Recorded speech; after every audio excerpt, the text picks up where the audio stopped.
Voilà, on est de retour dans ce studio, direction Yaoundé à l'instant. Monsieur Ghislain Pierre-Arsenault est parfaitement en poste et avec le cœur enflammé déjà ce matin, nous transmettons le pouvoir pour la revue de presse à Yaoundé. Monsieur Ghislain Pierre-Arsenault, vous avez l'antenne. Bonjour.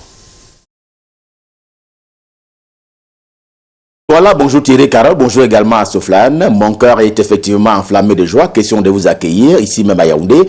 C'est la première partie de la revue de presse sur Canal Matin, donc sur Canal 2 International. Eh bien, on va commencer par cette main lourde du tribunal administratif de la région de l'Ouest à Bafoussam. Eh bien, ce tribunal-là vient d'ordonner la reprise des élections municipales dans 4 circonscriptions de cette région du Cameroun, à savoir Bafoussam 1er, Fumbot, Banja et Koutaba. Reprise partielle pour ce dernier cas, pour parler ainsi de Koutaba, mais reprise tout de même. En tout cas, le scrutin est à reprendre de ce côté-là dans les circonscriptions sus-évoquées, et c'est le quotidien camerounais à capitaux publics, Cameroun Tribune, l'édition de ce jour, qui est allé s'enquérir de ce procès hier du côté de Bafoussam. Le tribunal administratif de l'Ouest à Bafoussam ayant jugé pertinentes les prétentions des partis demanderesques. Signe donc Cameroun Tribune, édition de ce jour, le quotidien camerounais à capitaux publics, qui a d'ailleurs bien filmé le ministre en charge de la communication, René Emmanuel Sadi, assis à côté du ministre de la Santé publique, le docteur Manaouda Malachi. Eh bien, les deux membres du gouvernement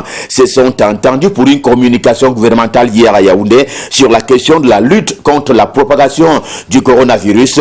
Ils ont repris l'engagement d'une application stricte des mesures barrières qui ont été dictées par le président de la République, Paul Biya. On s'en souvient il y a quelques jours encore, et finalement relayé par le premier ministre Joseph Dione Ngouté, et à l'adresse des ministres, donc membres du gouvernement.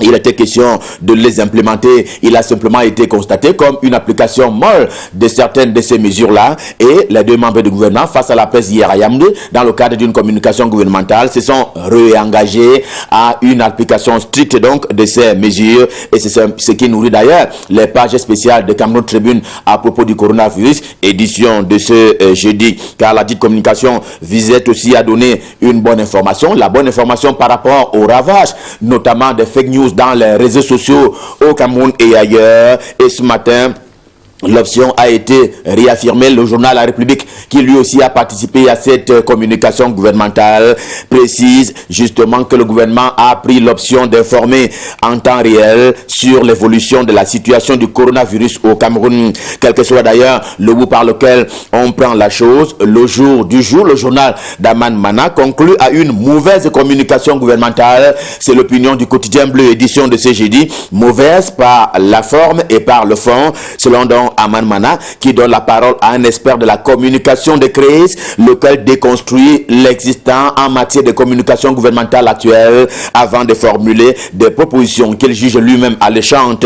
Par exemple, l'accompagnement de la presse et d'autres formes de sensibilisation connues de lui, de cet expert, et qui sont en partage dans les colonnes du quotidien bleu, édition de ce jour, le jour du jour, qui signale au rang de nouveaux cas qu'une personne a été donc détectée positive du côté de Mbouda. Nous sommes dans l'un des départements de la région de l'Ouest Cameroun. Une façon pour le journal de montrer comment ça peut arriver partout. Le virus est dans la place, l'exemple venant justement de Mbouda. C'est d'autant plus que l'eau et l'électricité justement n'aide pas assez les Camerounais. Question de se prémunir. La météo, le journal de Dieudonné 20 illustre son assertion de ce matin par des photographies qui choquent. Vous le voyez en une principale, celle des Camerounais qui broient dans le noir d'une part et qui se livrent à la recherche d'une eau quelconque d'autre part. Voilà deux images qui sont proposées par la météo de ce matin.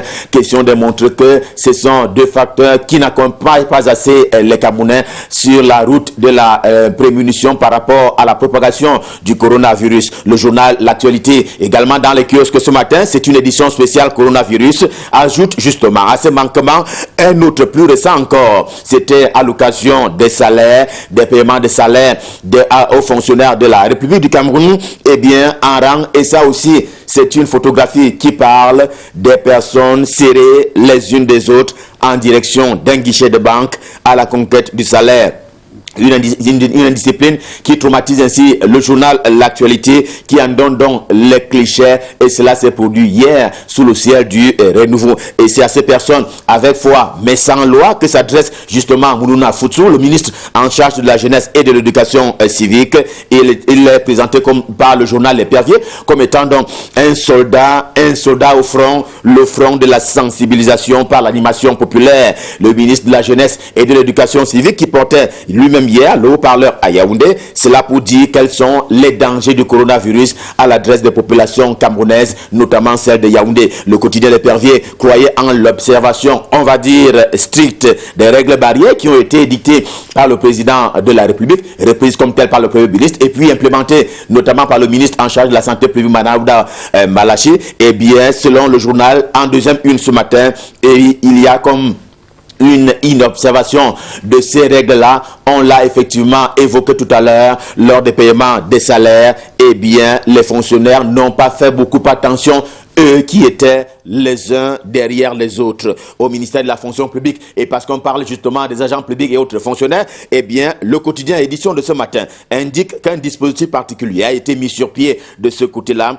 Au milieu de celui-ci, un centre de renseignement numérique et des maisons d'usagers. Question d'éviter des attroupements contre lesquels se dresse justement le système de la riposte camerounaise en matière de lutte contre le coronavirus. Défi actuel, édition de ce jour voit en cela un bon œil, étant entendu que le coronavirus, selon lui, a justement atteint le pic, les cimes. C'est ce qu'il qualifie d'ailleurs de point d'orgue au regard des ravages du mal qui ignore désormais la discrimination. Le cas Manu Dibango, des renoms mondial et international, reste d'actualité et les hommages planétaires continuent d'affluer. Réalité, le journal de Paul Ngouaré Kindi, édition de ce matin, est complètement paré face au mal, c'est-à-dire le coronavirus. Eh bien, tous ces titres ce matin, vous le voyez bien, concours à la lutte, donc à la riposte. Tenez, à Yaoundé, on l'indiquait tantôt, le ministre Moulouna Foutsou de la jeunesse et de l'éducation physique et civique, donc, qui sensibilise. Le ministre des domaines cadastres et affaires foncières, Henri Yébé Aïssi, qui lui sensibilise par le financement du côté de la Léquier. Le département de la Léquier, c'est l'un des départements de la région du centre. Le ministre de la fonction publique et de la réforme administrative, j'ai nommé Joseph Lé, qui dématérialise la gestion des préoccupations des employés de l'État pour parler ainsi des fonctionnaires et autres agents publics. Le quotidien Mutation de Gab, Georges Alain Boyomo, voit venir subrepticement un confinement total au Cameroun. S'il le redoute, c'est parce qu'il ignore, lui, le journal, qui va et devra payer la note. Alimentation, loyer, santé, éducation, économie, qui va financer tout cela, s'inspirant justement des exemples venus d'ailleurs des cas d'autres pays qui ont déjà précédé le Cameroun dans cette direction, cette voie, c'est-à-dire le confinement total. Et voilà la préoccupation du journal de Gab, édition de ce jeudi. Mais avant d'en arriver là, le quotidien Mutation constate que les mesures prises par notamment le ministre Jean-Ernest Masséna Bibert en charge des transports, eh bien les mesures qui ont été rendues publiques il y a quelques heures maintenant, eh bien celles-ci ne sont pas strictement observées sur le terrain, et des images qui sont proposées par le quotidien Mutation ce matin font état de ce que, eh bien, les mototaximans bâchent toujours, ils surchargent, et cela en roue libre. Il y a toujours plus de 4 passagers à bord des taxis, des petites voitures jaunes, aussi bien à Yaoundé qu'à Douala, que dans les autres centres urbains de la République du Cameroun. Le cas de Yaoundé inquiète.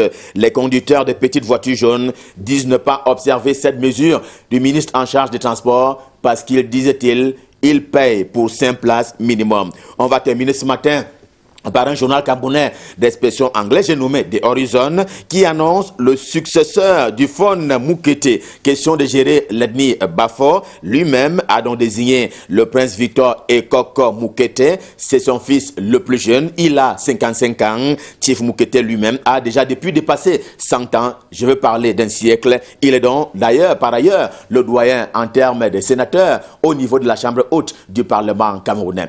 Revue de presse Made in Yaoundé, édition de ce jeudi Stop Fin, le cœur enflammé de joie. Nous vous avons servi en prenant rendez-vous pour demain quand il sera 7h pour le dernier rendez-vous de la semaine. Remettons-nous à Junior Hossein du côté de Douala pour la suite et la fin de la revue de presse. Il est donc dans la capitale économique du Cameroun. Bonjour Junior, c'est à vous à Douala. Ghislain Pierre-Essonneau, bonjour. Et ça titre ce matin au bas de sa une, alerte à la contamination préméditée à Douala. Le bi-hebdo Aura Plus de ce jeudi 26 mars 2020 s'intéresse au coronavirus et nous fait savoir à la page 6 qu'un homme d'affaires libanais fraîchement revenu d'un pays fortement infecté de coronavirus refuse de se confiner et se pavane dans les restaurants de la métropole économique. C'est dans le journal Aura Plus ce matin. Eh bien, le nom de l'accusé est connu. Il s'agit de M. Mahmoud Elris, opérateur économique et gestionnaire de la surface commerciale Primo, confie le journal. Et le bi-hebdo rajoute un peu plus loin que ce citoyen libanais hante depuis quelques jours le restaurant Maison A6 au quartier UP Bonapriso à Douala. Le journal de Michel Michaud Moussalar en kiosque ce matin souligne justement que cet homme d'affaires faisait partie des 188 passagers du vol Air France AF 958 ayant atterri le 17 mars dernier à Douala en provenance de Paris. Il s'agissait d'un vol à risque selon le ministre de la Santé publique. Martel Aura Plus de ce jeudi matin. Plus de détails et plus de confidences troublantes à retrouver en kiosque ce jour. Entre confinement absolu et nécessité pour le gouvernement camerounais d'assurer la sécurité des citoyens, les mandants semblent faire le choix d'une condamnation à mort collective, s'exprime ainsi le messager de ce jeudi et à sa une principale, le journal s'interroge à qui profite la dissimulation des victimes liées au coronavirus. De nombreux éléments de réponse sont à retrouver dans les pages 4, 6, 5, 6 et 7 de ce quotidien qui, au bas de sa une, ce matin, nous annonce que le SDF s'engage également à lutter contre le coronavirus. Une information également reprise, ou du moins relayée ce jeudi par la nouvelle Expression qui parle d'une solidarité nationale en indiquant en colonne de une que le social-démocratique From appelle le gouvernement camerounais à descendre de son pied d'estal et d'avoir l'humilité d'associer toutes les composantes politiques à la lutte contre l'ennemi. Et face à l'ennemi, justement, cette pandémie du siècle, l'espoir certain d'un vaccin se dresse, souligne la nouvelle Expression ce matin qui nous fait savoir à la page 8 que plus de 20 vaccins sont en cours de développement dans le monde et plusieurs thérapies sont en cours d'essai clinique, a annoncé l'OMS. Mais pour le moment, l'heure est au respect des mesures préventives prises par le gouvernement camerounais pour éviter toute propagation du virus. Et cette fois, il faut imposer ces mesures dans le secteur du transport. La nouvelle Expression parle d'une discipline publique et nous fait savoir ce matin que le ministre Jean-Ernest Ngalet Bibé a pris un chapelet de mesures pour réglementer désormais le transport des personnes dans les villes et entre les villes. Des mesures à faire appliquer rigoureusement par les forces de l'ordre. Les détails sont à lire à la page 5 de ce quotidien, déjà dans les kiosques à journaux. Restons dans la lutte contre le coronavirus, cette fois avec des posts. Le journal de langue anglaise nous fait savoir que Ethiopian Airlines vient de livrer des fournitures médicales au Cameroun. Le journal parle également de ces pluies torrentielles qui font des ravages à Boya. Des posts soulignent justement que le ruissellement descendant du mont Cameroun était de couleur noire et a provoqué une panique dans le cœur des habitants. Selon des posts, cette inondation subite avait été prophétisée où, quand et comment? Les réponses à lire dans ce journal. Et on termine ce matin avec ces hommages rendus à Manu Dibango, hommage à lire justement dans le journal des Postes, hommage donc rendu par les légendes du football africain, à l'instar de Samuel Eto'o, de Didier Drogba, d'Alexandre Song et de Stéphane Bia. Retrouvez leurs déclarations dans ce journal, déjà en kiosque. Fin de la revue de presse ce matin. Voilà, merci beaucoup Junior Rossin. J'espère que tout se passe bien chez les personnes qui nous regardent ce matin. Mais bon, c'est vrai, Junior, on sait que nous avons des personnes qui souffrent un petit peu à Japoma. Ils ont des situations très compliquées qu'elles traversent. C'est difficile. Et la pluie n'a pas encore commencé. Oui, la pluie n'a pas encore commencé. Ça fait près de 2 ans déjà. Oui. J'en profite déjà pour saluer Monsieur Abo Amadou.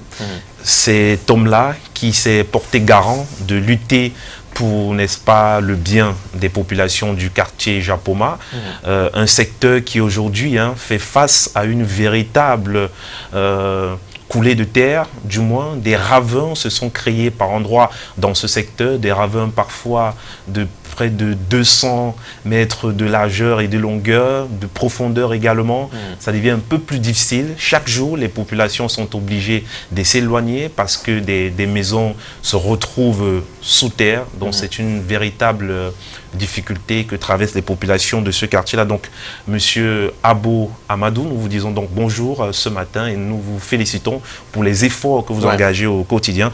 Et j'en profite également pour saluer le lieutenant Fono de la compagnie de gendarmerie de Douala 1er. Voilà, lui, c'est également un homme qui, comme Monsieur Abo, ont donc décidé de s'engager à préserver le bonheur et le bien des populations camerounaises et de celles de Douala. Donc voilà que cet homme-là a donc décidé de mener une lutte très très difficile contre les grands bandits et les délinquants qui ne cessent de nuire les populations de la ville de Douala. Merci beaucoup mon très cher et surtout félicitations à toutes ces personnes-là.